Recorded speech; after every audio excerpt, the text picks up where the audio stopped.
Assalamualaikum warahmatullahi wabarakatuh. Perkenalkan, nama saya Alvita dengan NIM 240404501010. Saya berasal dari kelas BKE angkatan 2024. Nah, pada kesempatan kali ini saya akan membawakan materi tentang kategori dan karakteristik anak berkebutuhan khusus serta identifikasi dan asesmen anak berkebutuhan khusus. Nah, langsung saja pada materi yang pertama, yaitu kategori dan karakteristik anak berkebutuhan khusus. Seperti yang kita ketahui, anak berkebutuhan khusus adalah anak yang memiliki kelainan atau anak yang memiliki karakteristik khusus yang berbeda dengan anak-anak normal pada umumnya. Nah, ini dapat berupa kelainan mental, kelainan fisik, maupun kelainan intelektual anak tersebut. Nah, adapun kategori dan karakteristik anak berkebutuhan khusus, yang pertama adalah tunanetra, di mana tunanetra adalah keadaan dengan gangguan penglihatan. Nah, anak-anak tunanetra hanya menggunakan indera penciuman dan indera peraba untuk mengenali lingkungan sekitarnya. Yang kedua adalah tunarungu atau gangguan pendengaran. Nah, anak-anak dengan gangguan pendengaran ini sulit berkomunikasi secara verbal, sehingga anak tunarungu ini cenderung menggunakan komunikasi nonverbal atau bahasa isyarat. Yang ketiga adalah tunagrahita, yaitu keterbelakangan intelektual. Nah, anak tunagrahita adalah anak yang memiliki kecerdasan intelektual di bawah rata-rata atau dengan IQ di bawah 80. Nah, anak ini tentu adalah anak yang berkebutuhan khusus sebab ia memiliki gaya belajar yang lebih lambat dibandingkan anak-anak normal lainnya. Yang berikutnya adalah tunadaksa atau anak dengan gangguan fisik dan motorik. Nah, anak dengan gangguan fisik dan motorik ini adalah anak-anak yang memiliki gangguan pada fisiknya dan pada pergerakannya. Biasa kita lihat pada anak cacat. Yang berikutnya adalah tunalaras atau gangguan emosi dan perilaku, di mana ini dapat kita lihat pada anak autis, di mana anak autis itu adalah anak yang sulit mengendalikan emosinya atau emosionalnya.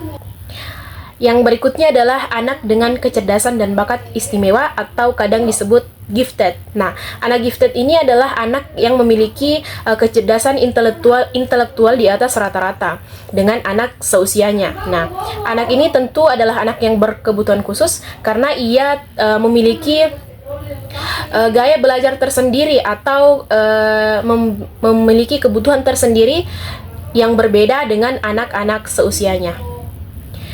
Berikutnya adalah faktor-faktor yang menyebabkan anak berkebutuhan khusus. Yang pertama adalah faktor neurologi. Nah, ini berkaitan dengan masalah pada otak maupun sistem saraf.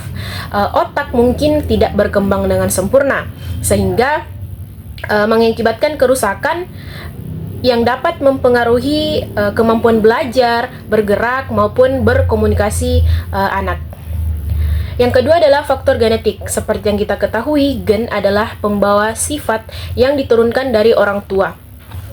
Beberapa anak memiliki kebutuhan khusus karena gen yang mereka warisi. Misalnya Down syndrome terjadi karena anak memiliki salinan ekstra dari kromosom tertentu. Faktor yang kedua adalah faktor teratogenik, yaitu teratogen, di mana teratogen ini adalah zat yang dapat membahayakan janin selama masa perkembangan di dalam kandungan. Contoh teratogen adalah alkohol, obat-obatan, maupun racun yang mungkin dikonsumsi ibu saat sedang mengandung.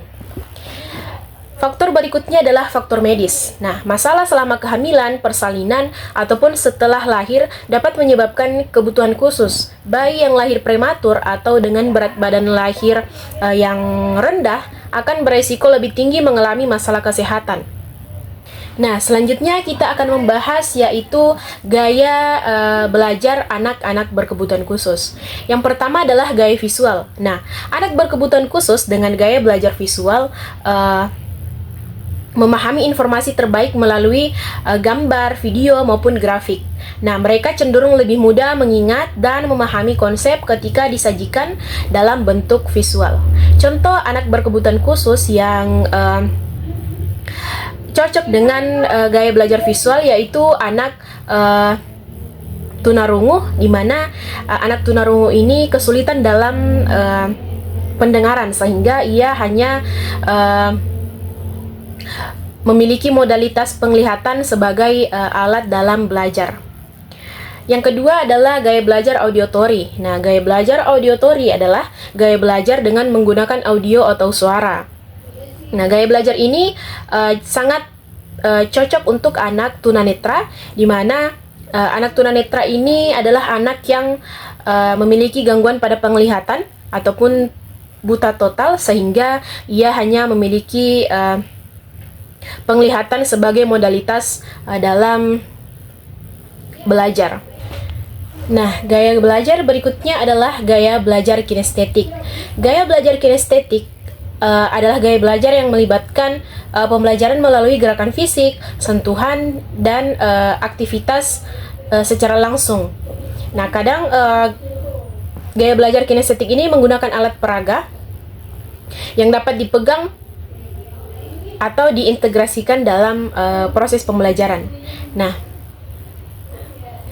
contoh jenis ABK yang seringkali merespon baik terhadap gaya belajar kinestetik ini adalah anak dengan hambatan motorik, di mana aktivitas yang disesuaikan dapat membantu motorik, serta beberapa anak dengan autisme yang mungkin memiliki preferensi sensorik tertentu atau belajar lebih baik melalui interaksi fisik dengan materi.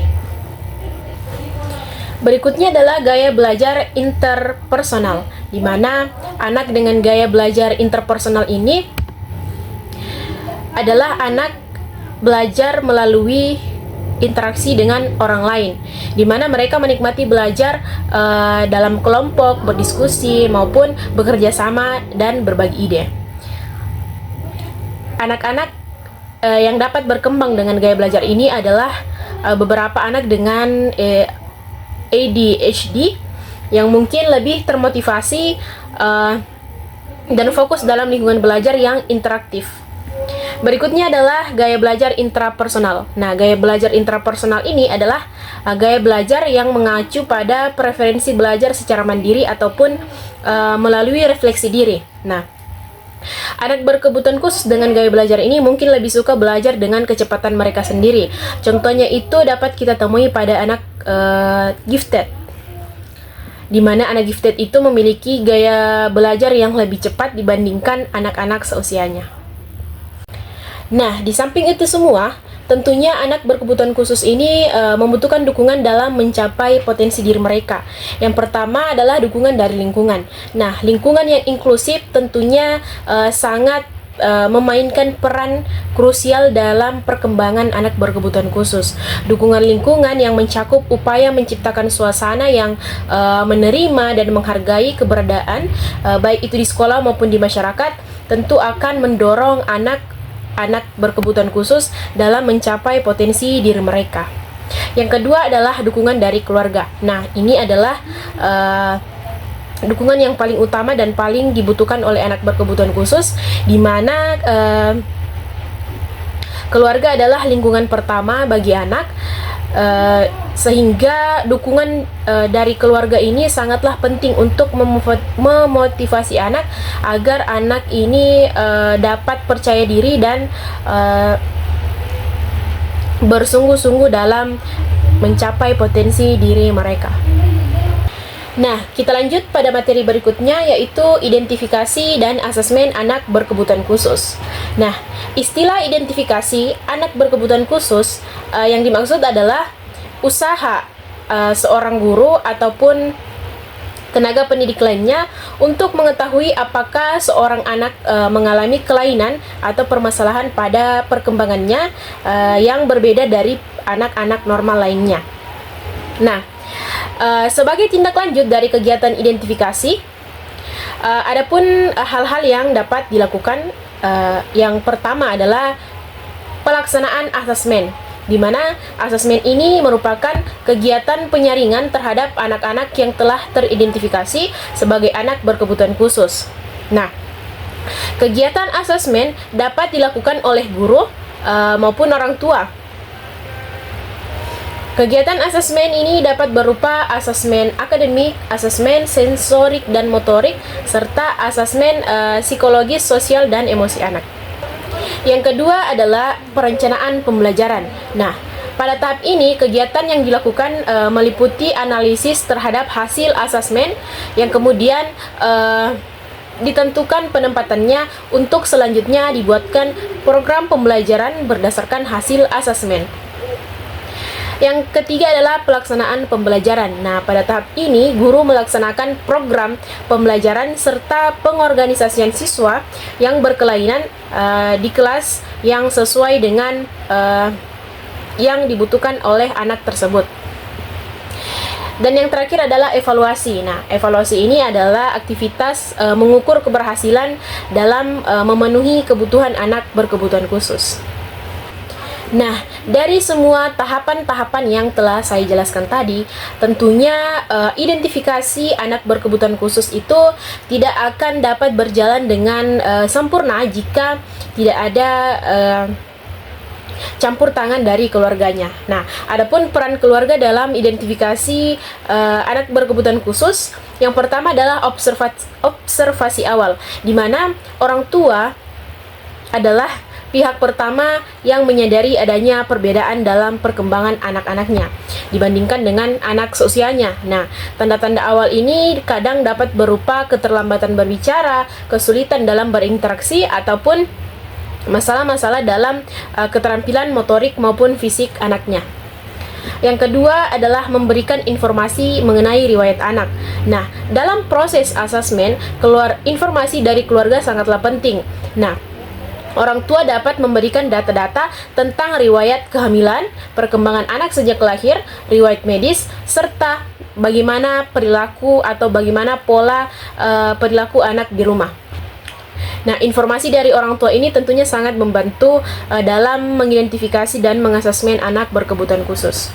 Nah, peran selanjutnya yaitu dukungan emosional dan motivasi, di mana keluarga memiliki peran yang sangat penting untuk mengembangkan motivasi dan dukungan emosional pada anaknya agar anak-anak tersebut memiliki kepercayaan diri dan membantu mereka beradaptasi di lingkungan sosial maupun akademik mereka.